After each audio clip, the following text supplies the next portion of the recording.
तो हेलो, जय हिंद, नमस्कार, वंदे मातरम। प्यारे साथियों, एम गुरुकुल पर मैं अंकित पुनः आप सभी साथियों का हार्दिक स्वागत करता हूं, हार्दिक अभिनंदन करता हूं। साथियों, अब आपके जो भी हमारे प्यारे साथी यूपी पी एग्जामिनेशन की तैयारी कर रहे हैं, उनके पास अब गिनती के 4 से 5 दिन बचे हुए हैं। फिर आ जाएगी आपकी 22 तारीख और आपके पहले दिन का पहला शिफ्ट शुरू हो जाएगा।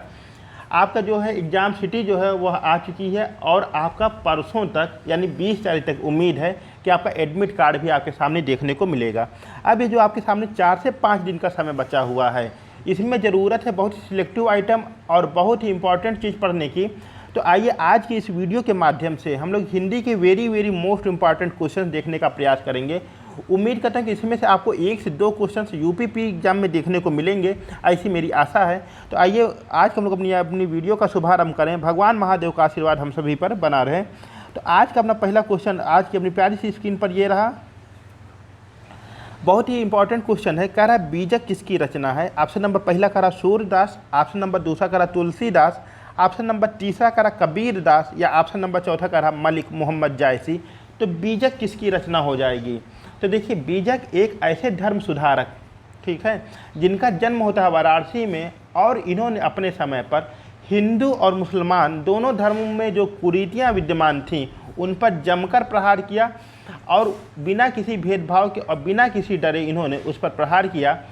देखा जाए, अच्छा, इन्हीं के द्वारा कहा गया था मस कागर छुयो नहीं कलम गयो नहीं हाथ। तो अब ये बात किसके द्वारा की गई थी। तो जाहिर है ये बात आपकी कही गई थी कबीर दास जी के द्वारा। किसके द्वारा। कबीर दास जी के द्वारा की गई थी यह बात।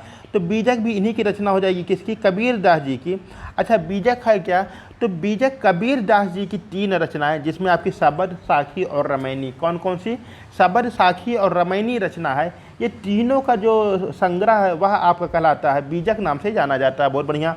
सूरदास जी की बात किया जाए तो सूर सागर, सूर सरावली, सूर साहित्य लहरी किसकी हो जाएगी आपकी। सूरदास जी की। तुलसीदास जी की बात किया जाए तो रामचरितमानस प्रत्येक घर में पढ़ी जाने वाली एक धार्मिक आपकी पुस्तक। जानकी मंगल और रामलला नहछू जैसी रचना के रचनाकार कौन हो जाते हैं। वे हो जाते हैं बाबा तुलसीदास जी। मलिक मोहम्मद जायसी जी की बात किया जाए तो यह आपके निवासी हो जाते हैं उत्तर प्रदेश के रायबरेली जनपद के पास में एक जगह है जायस, उसी जायस के हो जाते हैं आपके निवासी। और यह इनके द्वारा जो लिखी गई रचना थी वह थी आपकी पद्मावत, अखरावत और आखिरी कलाम। इनकी अगर भाषा की बात किया जाए तो इन्होंने अवधी भाषा के अंतर्गत अपनी रचना को आगे बढ़ाया था। ठीक है, तो बीजक किसकी रचना हो जाएगी। यह हो जाएगी आपकी कबीर दास जी के द्वारा। चलते हमने आज के नेक्स्ट क्वेश्चन पर। और अगला क्वेश्चन शानदार सा क्वेश्चन और आपके सामने प्यारा सा क्वेश्चन ये रहा कि सच्चिदानंद हीरानंद वात्सायन का उपनाम है। ठीक है, सच्चिदानंद हीरानंद वात्सायन का उपनाम है। ऑप्शन नंबर पहला का रहा हरिऔध, ऑप्शन नंबर दूसरा का रहा निराला, ऑप्शन नंबर तीसरा का रहा अज्ञेय या ऑप्शन नंबर चौथा का रहा गुलेरी। तो बताना कि इनका उपनाम क्या है। तो देखिए, जब अगर हम इनके नाम की बात करते हैं सच्चिदानंद हीरानंद की, तो इनका जो उपनाम हो जाता है वह आपका देखने को मिलता है अज्ञेय के रूप में। किस रूप में देखने को मिलता है। अज्ञेय जी के रूप में देखने को मिलता है। अगर बात किया जाए पहले ऑप्शन की, हरिऔध किसका था, तो अयोध्या प्रसाद उपाध्याय का आपका उपनाम देखने को हरिऔध मिलता है। सूर्यकांत त्रिपाठी निराला। कौन। सूर्यकांत त्रिपाठी निराला जी का जो उपनाम देखने को मिलता है वह हो जाता है निराला। और अगर बात किया जाए गुलेरी का, तो चंद्रधर शर्मा को हम लोग गुलेरी उपनाम से जानते हैं। तो हरिऔध हो जाएगा किसका आपके अयोध्या प्रसाद उपाध्याय का, सूर्यकांत त्रिपाठी निराला, सच्चिदानंद हीरानंद वात्सायन का अज्ञेय और चंद्रधर शर्मा का हो जाएगा गुलेरी। बहुत बढ़िया, शानदार क्वेश्चन था। चलते हैं आगे अपने आज के नेक्स्ट क्वेश्चन पर। और कह रहा चरण धरत चिंता करत चितवत चारों ओर, सुबरन को खोजत फिरत कभी व्यभिचारी चोर में कौन सा अलंकार है। ठीक है, ऑप्शन नंबर पहला कह रहा श्लेष अलंकार, ऑप्शन नंबर दूसरा कह रहा यमक अलंकार, ऑप्शन नंबर तीसरा कह रहा उपमा अलंकार या ऑप्शन नंबर चौथा कह रहा आपका रूपक अलंकार। चरण धरत चिंता करत चितवत चारों ओर। तो देखिए, इसमें कौन सा हो जाएगा। यह हो जाएगा आपका श्लेष अलंकार। कौन सा हो जाएगा। श्लेष अलंकार। अच्छा, अब इसकी प्रॉपर्टी सुन लीजिए, इसका गुणधर्म सुन लीजिए क्या होता है। जहाँ एक ही शब्द के कई अर्थ निकलें वहाँ पर हो जाता है श्लेष अलंकार। इस आप दोहे को पूरा सुनिएगा कि चरण धरत चिंता करत चितवत चारों ओर और सुबरन को खोजत फिरत कवि व्यभिचारी चोर। ठीक है, यहाँ पर आपका एक शब्द है सुबरन और यहाँ पर आपके तीन व्यक्ति कौन, कवि, व्यभिचारी और चोर, इन तीनों के संदर्भ में सुबरन का अर्थ आपका भिन्न भिन्न निकलेगा। जैसे कवि के संदर्भ में जब हम इसको लेंगे तो सुबरन का अर्थ हो जाएगा सुंदर शब्द, है ना। सुंदर शब्द से ही सुंदर कविता की रचना होगी और उसको श्रोता सुनना पसंद करेंगे। तो कवि की क्या प्रयास रहता है कि उसको सुंदर से सुंदर शब्दों का चयन करने को मिल जाए। अच्छा, दूसरे नंबर पे आता है व्यभिचारी। व्यभिचारी के लिए सुंदर सुबरन का अर्थ हो जाएगा सुंदर रूप वाली स्त्री, व्यभिचारी के लिए हो जाएगी। और चोर के जब संदर्भ में देखेंगे, चोट्टा चोर के संदर्भ में, तो सुबरन का अर्थ हो जाएगा सोना, ठीक है। यमक अलंकार की बात किया जाए तो यमक अलंकार में एक शब्द की आवृत्ति होती है, परंतु इसके अर्थ भिन्न भिन्न हो जाते हैं। जैसे क्या हो जाएगा आपका, कनक कनकते 100 गुनी, मानवता अधिकाय, या पावे बौराजक और वा खाए बौराए। अब यहाँ पर आपके कनक शब्द की 2 बार आवृत्ति हुई। एक बार कनक का अर्थ हो जाएगा स्वर्ण अर्थात सोना, और दूसरी बार हो जाएगा आपका धतूरा। बहुत बढ़िया। उपमा अलंकार क्या होती है, जहाँ किसी 2 वस्तुओं की समान गुण धर्म आदि के आधार पर तुलना की जाती है, वहाँ हो जाता है उपमा अलंकार। और रूपक अलंकार कहाँ पर होता है आपका, जहाँ उपमेय और उपमान में कोई भेद ना रहे, वहाँ पर हो जाता है आपका रूपक अलंकार। तो चरणधर चिंताकृत में कौन सा हो जाएगा आपका, श्लेष अलंकार हो जाएगा। बहुत अच्छा। चलते हैं आगे अपने आज के नेक्स्ट क्वेश्चन पर। करक छंद का सर्वप्रथम उल्लेख कहाँ मिलता है। ऑप्शन नंबर पहला कह रहा है आपका, ऑप्शन नंबर पहला कह रहा है ऋग्वेद, ऑप्शन नंबर दूसरा कह रहा है आपका यजुर्वेद, ऑप्शन नंबर तीसरा कह रहा है सामवेद, या ऑप्शन नंबर चौथा कह रहा है उपवेद।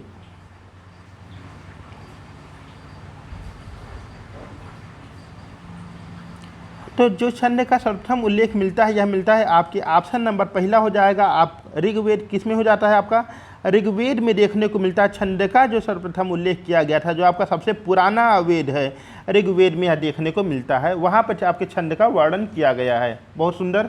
चलते हमने आज के नेक्स्ट क्वेश्चन पर। और अगला क्वेश्चन क्या कह रहा है, कह रहा सर्वश्रेष्ठ रस माना जाता है। ऑप्शन नंबर पहला कह रहा रौद्र रस, ऑप्शन नंबर दूसरा कह रहा श्रृंगार रस, ऑप्शन नंबर तीसरा कह रहा करुण रस, या ऑप्शन नंबर चौथा कह रहा वीर रस, ठीक है। रौद्र रस एकदम से गुस्साया हुआ, ठीक है। श्रृंगार रस जहाँ पर प्रेम मोहब्बत की बात हो, वहाँ पर हो जाएगा आपका श्रृंगार रस।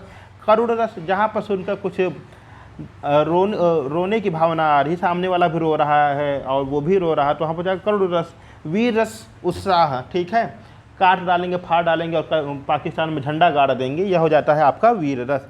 तो सर्वश्रेष्ठ रस इसमें से किसे माना जाएगा, तो ध्यान रखिएगा एक ही रस है जिसको रसराज माना जाता है। क्या कहा जाता है, इसको रसराज कहा जाता है। और रसराज के जो आपका स्थायी भाव हो जाता है वह हो जाता है रति, और इसके जो देवता माने जाते हैं वह माने जाते हैं कामदेव। तो इस तरह से ऑप्शन नंबर दूसरा आपका करेक्ट आंसर बन जाएगा। यानी जो श्रृंगार रस है, श्रृंगार रस को ही हम लोग सर्वश्रेष्ठ रस मानते हैं या रसराज की संज्ञा दी जाती है। बहुत बढ़िया। चलते हैं आगे अपने आज के नेक्स्ट क्वेश्चन पर। कह रहा है कि संचारी भावों की संख्या कितनी है। ऑप्शन नंबर पहला कह रहा है 33, ऑप्शन नंबर दूसरा कह रहा 9, ऑप्शन नंबर तीसरा कह रहा 16, या ऑप्शन नंबर चौथा कह रहा इनमें से कोई नहीं। तो संचारी भाव जो होते हैं इनकी संख्या आपको कितनी देखने को मिलती है, तो ऑप्शन नंबर पहला देखिए यहाँ पर आपका करेक्ट हो जाएगा आपका 33। आपकी संचारी भाव 33 देखने को मिलते हैं। कितने होते हैं मुख्य रूप से आपके 33 देखने को मिलते हैं संचारी भाव। कितने होते हैं आपके 33 होते हैं 33।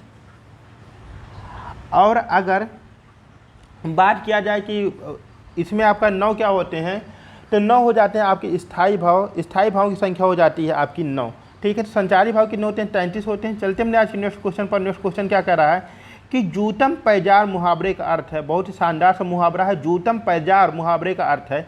ऑप्शन नंबर पहला करा लड़ाई झगड़ा करना, ऑप्शन नंबर दूसरा करा लूट मचाना, ऑप्शन नंबर तीसरा करा किसी वस्तु की बहुतायत, या चौथा करा छीना झपटी। तो देखिए गांव में चल रहा था प्रधानी का माहौल, ठीक। दोनों उम्मीदवार जो प्रधान पद के लिए थे ये लोग अपने निकाले थे रैली। एक गली से आ रहा था एक जत्था और दूसरी गली से आ रहा था दूसरा इनके उम्मीदवार। दोनों एज का टकराए, मिलना हुआ, तो ये लोग क्या किए आपस में कुछ खुरापात कर दिए। अब जब खुरापात हो गई तो वहाँ पे हो गया जूतम पैजार, क्या फिर निकला पैसे और धमाधम शुरू हो गया।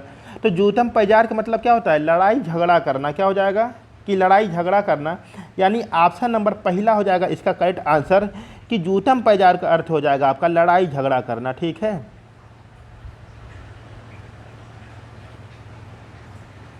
चलते हैं आगे अपने आज के नेक्स्ट क्वेश्चन पर। कह रहा कांटा बोना का अर्थ है, ठीक। जोता को कांटा बोए ताही बो तुम फूल। ताको फूल है वाको है त्रिशूल। काटा बोना का अर्थ है, ऑप्शन नंबर पहला करा भेद प्रकट करना, ऑप्शन नंबर दूसरा करा हानि पहुंचाना, ऑप्शन नंबर तीसरा संदेह करना, या ऑप्शन नंबर चौथा प्यार करना। ठीक, तो भैया देखो कोई प्यार करेगा तो कांटा बो थोड़ी नहीं प्यार करेगा। ठीक है, भेद प्रकट करना तभी कांटा नहीं बोएगा। ठीक, संदेह करना वह भी कांटा बोना नहीं होगा, तो हो जाएगा हानि पहुंचाना। ठीक है, उन्होंने मेरी तरक्की के रास्ते में क्या किया, कांटा बो दिया। ठीक है, तो भैया क्या होता है यह हानि पहुंचाना, क्या होता है हानि पहुंचाना। कांटा बोने का मतलब क्या हो जाता है आपका, ऑप्शन नंबर दूसरा हो जाएगा हानि पहुंचाना। क्या हो जाएगा, हानि पहुंचाना। बहुत बढ़िया शानदार सा क्वेश्चन है। ठीक है, इसी के साथ साथियों एक छोटा सा निवेदन है, चैनल पर नए चैनल सब्सक्राइब अवश्य करिएगा। चलते हैं आगे, कह रहा शुद्ध वर्तनी वाला शब्द है। ठीक है, आपके शुद्ध वर्तनी से भी आपके 1 से 2 क्वेश्चन देखने को मिलेंगे यूपीपी एग्जाम में। तो पहला करा सन्यासी, दूसरा करा सन्यासी, ऑप्शन नंबर तीसरा करा सन्यासी, या ऑप्शन नंबर चौथा करा सन्यासी। तो आपको इसमें शुद्ध वर्तनी बताना कि सन्यासी लिखा कैसे जाता है। ठीक, तो देखिए ऑप्शन नंबर तीसरे पे गौर फरमाइएगा, ऑप्शन नंबर तीसरे पे गौर फरमाइएगा। ठीक, सास सरौता के ऊपर अंकी बिंदी, आधा ना, फिर या में आ की मात्रा, सास सरौता में बड़ी ई की मात्रा हो गया आपका सन्यासी। यह शुद्ध वर्तनी आपकी ऐसे लिखी जाएगी। 9वें का ऑप्शन नंबर तीसरा गौर फरमाइए। चलते हैं आगे, है ना। और आगे क्या कह रहा है, फिर कह रहा शुद्ध वर्तनी वाला आपको शब्द चुनना है। ऑप्शन नंबर पहला कह रहा मानवीकरण, ऑप्शन नंबर दूसरा कह रहा मानवीयकरण, ऑप्शन नंबर तीसरा कह रहा मानवीकरण, या ऑप्शन नंबर चौथा कह रहा मानवीकरण। तो इनमें से आपका शुद्ध वर्तनी कौन सी होगी, आपकी मानवीकरण कैसे लिखी जाएगा, कैसे लिखा जाएगा, यह आपको बताना है। ठीक है, बहुत ही आसान सा क्वेश्चन है, बहुत हार्ड नहीं है। ठीक है, और बहुत ही आराम से होने वाला है। ठीक, आपको ज़्यादा ध्यान किस पे देना है यूपीपी के लिए, आप डीआई पे ध्यान दे दीजिएगा मैथ में। वहाँ से डीआई आपकी एक डीआई तो पूछी ही जाएगी। ठीक है, बाकी आप मैथ को एक बार ध्यान दे लीजिएगा बढ़िया से, वहाँ से आपका कल्याण हो जाएगा। मैथ और रीजनिंग। तो शुद्ध वर्तनी वाला इसमें शब्द कौन सा हो जाएगा, वह हो जाएगा आपका ऑप्शन नंबर चौथा मानवीकरण। कौन सा हो जाएगा, ऑप्शन नंबर चौथा हो जाएगा मानवीकरण। ठीक है, यह आपका हो जाएगा शुद्ध। चलते हैं आगे अपने आज के नेक्स्ट क्वेश्चन पर। अगला क्वेश्चन क्या कह रहा है कि जो शत्रु की हत्या करता है, वाह भाई, शत्रु को वैसे नहीं छोड़ना चाहिए, मार देना चाहिए। कि जो शत्रु की हत्या करता है उसको क्या कहते हैं। ऑप्शन नंबर पहला नश्वर, ऑप्शन नंबर दूसरा निर्दय, ऑप्शन नंबर तीसरा कह रहा शत्रुघ्न खामोश, ऑप्शन नंबर चौथा कह रहा जन्मांध। ठीक, तो जो शत्रु की हत्या करता है उसको कहते हैं शत्रुघ्न सिन्हा। क्या कहते हैं, शत्रुघ्न कहते हैं। क्या कहते हैं, शत्रुघ्न कहते हैं। ऑप्शन नंबर तीसरा हो जाएगा करेक्ट आंसर, शत्रुघ्न कहते हैं। ठीक है, नश्वर क्या हो जाता है, जो नाशवान है, जो समाप्त होने वाला वह हो जाएगा आपका नश्वर, और जिसके पास दया नहीं हो जाएगा निर्दय। ठीक, जन्मांध का मतलब हो जाएगा जो जन्म से ही अंधा है, जिसकी दोनों आंखें खराब है जन्म से, वह हो जाएगा जन्मांध। ठीक है, तो जो शत्रु की हत्या करता है वह कहलाता है शत्रुघ्न सिन्हा, यानी कि शत्रुघ्न। ठीक है, चलते हैं आगे अपने आज के नेक्स्ट क्वेश्चन पर। और अगला क्वेश्चन कह रहा है जो देखने में प्रिय लगे, वाह भाई वाह, जो देखने में प्रिय लगे उसको घंटों देखो। जो देखने में प्रिय लगे उसको क्या कहते हैं। ऑप्शन नंबर पहला करा समदर्शी, ऑप्शन नंबर दूसरा करा प्रियदर्शी, ऑप्शन नंबर तीसरा करा प्रिय पात्र, या ऑप्शन नंबर चौथा करा दर्शन प्रिय। ठीक है, जो देखने में प्रिय लगे उसको गर्दन पलट पलट के देखो, भले बाइक आगे जा कहीं पे लड़ जाए। तो जो देखने में प्रिय लगे उसको क्या कहेंगे, उसको कहते हैं प्रियदर्शी। क्या कहेंगे उसको, उसको कहा जाता है प्रियदर्शी। अच्छा, अब यहीं से एक हिस्ट्री का मैं प्रश्न पूछना चाहूँगा। ठीक, कि इतिहास में वह कौन शासक था जिसे प्रियदर्शी की उपाधि मिली थी। ठीक, लोग उसको प्रियदर्शी कहते थे। ठीक, देवा नाम प्रियदर्शी भी कहते थे। ठीक, तो प्रियदर्शी किसकी उपाधि थी। अगला क्वेश्चन करते हैं कि सौम्य का विलोम क्या है। ऑप्शन नंबर 13 है आपका कि सौम्य का विलोम क्या है। हाँ, अगर प्रियदर्शी किसकी उपाधि थी तो वह हो जाएगी आपकी सम्राट अशोक की। किसकी थी, सम्राट अशोक की। सभी के कल्याण के लिए काम करता तो सबको तो अच्छा लगेगा ही देखने में। ठीक, तो सौम्य का विलोम क्या है। ऑप्शन नंबर पहला करा सौभाग्य, ऑप्शन नंबर दूसरा करा उग्र, ऑप्शन नंबर तीसरा करा शत्रु, या ऑप्शन नंबर चौथा करा दुराशय। सौम्य, ठीक, सुशील, शांत, देखने में प्यारा सा, सौम्य सा, एकदम से क्यूट सा। इसका विलोम क्या होगा, इसका विलोम हो जाएगा उग्र। क्या हो जाएगा, उग्र हो जाएगा। यानी कि ऑप्शन नंबर दूसरा हमारा करेक्ट आंसर बन जाएगा। तो हम इसको कर देते हैं करेक्ट कि सौम्य का विलोम हो जाएगा उग्र। क्या हो जाएगा, उग्र हो जाएगा। ठीक है, सौभाग्य शत्रु और दुराशय इसका नहीं बनेगा। बहुत बढ़िया। चलते हैं आगे हम लोग अपने आज के नेक्स्ट क्वेश्चन पर। और आज का अगला क्वेश्चन क्या कह रहा है प्यारी सी स्क्रीन पर मेरे प्यारे प्यारे साथियों के सामने, और बहुत ही प्यारा सा क्वेश्चन है, ध्यान दीजिएगा। कह रहा है कि शशिधर का पर्यायवाची है। वाह भाई वाह, शशिधर का पर्यायवाची है। पहला ऑप्शन कह रहा मृगेंद्र, ठीक, दूसरा कह रहा शशांक, ठीक, तीसरा कह रहा शिव, या चौथा कह रहा पुहुप। तो आपको बताना शशिधर का पर्यायवाची क्या होगा, ठीक। तो देखिए शशि मतलब क्या होता है, शशि मतलब होता है चंद्रमा। क्या होता है, चंद्रमा। और चंद्रमा को धारण किए हुए हैं वो कौन है, आपके शिव जी हैं, भोले बाबा हैं, ठीक। तो इसमें करेक्ट कौन सा हो जाएगा कि शशिधर का पर्यायवाची हो जाएगा आपका ऑप्शन नंबर तीसरा शिव। कौन हो जाएंगे, शिव हो जाएंगे शशिधर। मृगेंद्र किसका होता है, तो जो मृग मतलब पशुओं का जो इंद्र है वो कौन हो जाएगा, मृगेंद्र, यानी कि सिंह का हो जाएगा, सिंह।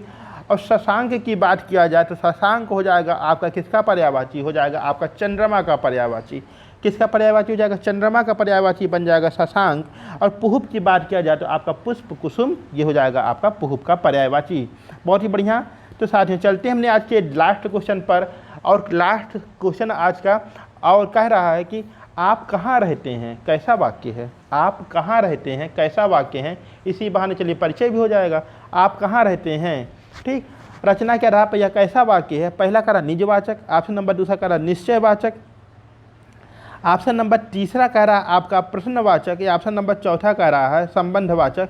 तो आप कहाँ रहते हैं यह कैसा सर्वनाम है, यहाँ यह कर लीजिएगा, ठीक। आप कहाँ रहते हैं, तो देखिए यह हो जाएगा आपका कौन सा, प्रश्नवाचक सर्वनाम। कौन सा हो जाएगा, ऑप्शन नंबर तीसरा आपका करेक्ट हो जाएगा। यह हो जाएगा आपका प्रश्नवाचक सर्वनाम। क्या हो जाएगा, प्रश्नवाचक सर्वनाम के अंतर्गत आपका देखने को मिलेगा, ठीक। तो उम्मीद करते हैं कि आज की वीडियो आप सभी को बहुत ही पसंद आई होगी। और आप सभी साथी चैनल पर नए, चैनल को सब्सक्राइब अवश्य करिएगा और अपने दोस्तों मित्रों तक इसे शेयर भी करिएगा। आपका कोई सुझाव हो तो कमेंट बॉक्स में अवश्य बताइएगा। मिलते हैं अपनी अगली वीडियो में, तब तक के लिए नमस्कार, खुदा हाफिज़।